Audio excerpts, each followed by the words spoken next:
years and years, you had an old chef that said in 1926 they were using C rations. It was food that came in a can, okay? Being in the military, we're out in the field for 45 days with totally cut off from the outside world. And yes, that means no shower, kid, okay? It's disgusting.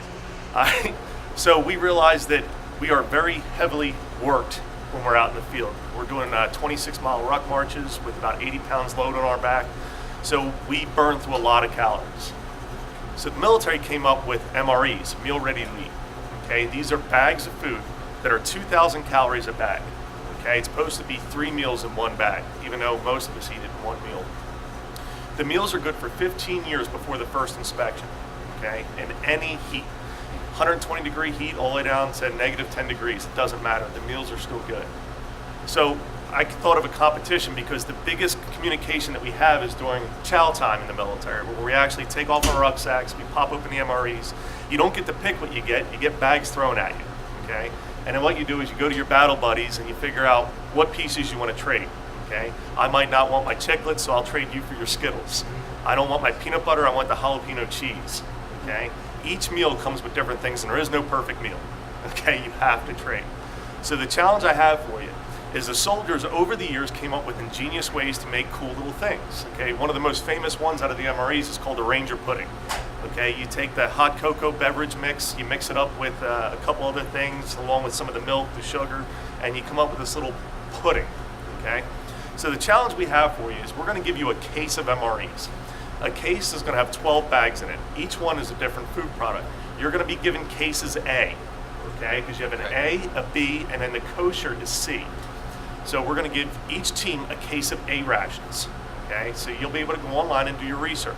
Now you can research this as an entire class, but the only ones that are allowed to compete actually preparing the food is going to be the 5 individuals selected for the competition, okay?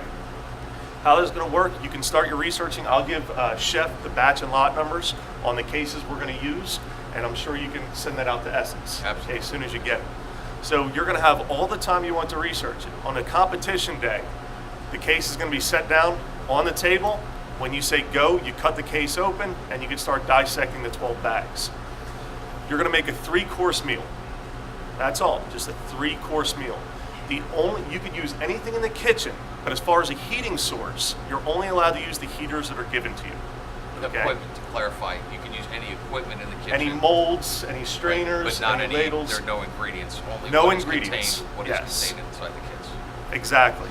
And the reason why I'm allowing you to do that is I want you to be forced to make the meal exactly like you would in the field.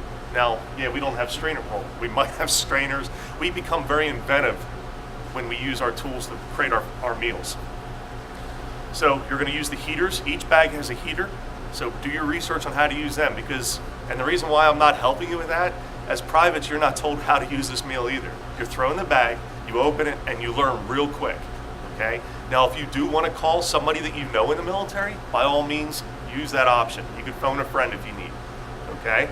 So, but none of the recruiting staff or any members that are part of the judging on this competition are allowed to assist you. So you got to reach out and do your research. All right, so again, 12 bags, you're going to have 2 hours to complete this competition from the time we say go and you open the box to the time the plates are put on the table. Then the last hour is actually going to be the judging. We have you for 3 hours, correct, Chef? Okay. Yes, that is correct. All right, so you have 2 hours to prepare the meal. You have 1 hour that it's going to be the judging, okay? Any questions? It's a very simple concept. Again, as a class, you can help your team by researching, helping them research, coming up with ideas. But when it comes down to it, you have to execute. Now, I do want to give you a couple things, couple cautionary statements. The heaters are going to be an issue, okay? You have to have a good vent source for them because they do emit a gas, and it does stink a little bit. It's not harmful or anything, but it does stink. And the bags are only so big, it's really hard to get both meals, 2 bags in there to heat at once. So you're going to have to use your time management also, okay? Any questions from the class, the team? Because after this is done, I can't help you. Once the camera goes off, I can't help you in any way, shape, or form. Anybody have any questions? They'll be presented on plates? They will be presented on plates, okay? 3-course meal, so we're looking at 3 plates. We're just 3 different services. Okay, so you're going to have a appetizer, a main meal, and a dessert. Okay. So we have Judging on to presentation. You know what? Yes, you're a culinary team. We want presentation, and we definitely want taste. Good question. I like that. And again, this is the first time this competition's really been done. All right, it's been done once before, but it was very low key, and we've never had 2 schools battle it out against each other. Also, I need one of you to write down exactly what ingredients you used and how much, because we are going to send this to Fort Lee, Virginia, to the Military Culinary Academy, and we're going to get the recipes listed in our book, in a handbook. So we can provide a reporter for the team. Absolutely. All right. Any questions? All right. That's all I have. Start doing your research. So when are we looking at kicking this off? This is on the 10th of January, yes. Outstanding. So I will put together the judging team, all Okay. right, and have them here. I'd rather use military because we know what we were able to do. And if you start blowing their socks off, then you guys really made a niche in life. Fantastic. Okay? Thank you very much. Thank you, Chef. Appreciate it. All right, I have one add-on for the challenge. You are allowed to use 2 quarts of water. 1 quart is going to be used for your beverage. In every one of the meals, there's a beverage powder, hot cocoa, something like that, okay? And again, if you do use a beverage that is a hot beverage, you can only heat the water inside the heater that came in the bag. The other quart of water you could use for meal preparation. Now, that quart of water that you're using for meal preparation is also going to be used to power the heaters. So you have 1 quart of water to pour in the heaters and use for meal preparation, and 1 quart of water that you're going to use for the beverage, because a normal soldier's carrying load is either 2 1-quart canteens or 1 2-quart canteen. So as a recap, it's a 3-course meal and a beverage on top of that, and there are 2 quarts of water.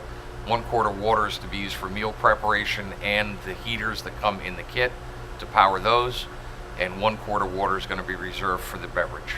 Is that correct? That is correct, Chef. Okay, so they'll be given 3 plates And a glass. yeah, what size glass? Whatever size that you have, it really doesn't matter. Okay, so a 16-ounce glass? Yes, sir. Okay, so 16 ounces of beverage, hot or cold, will provide different options. All right, and I will be sending the rubric out to Chef. It'll be a very simple rubric, and I'll be sending out the actual lot and case numbers to Chef, which you can forward to Essex County. All right, That's it. thank you.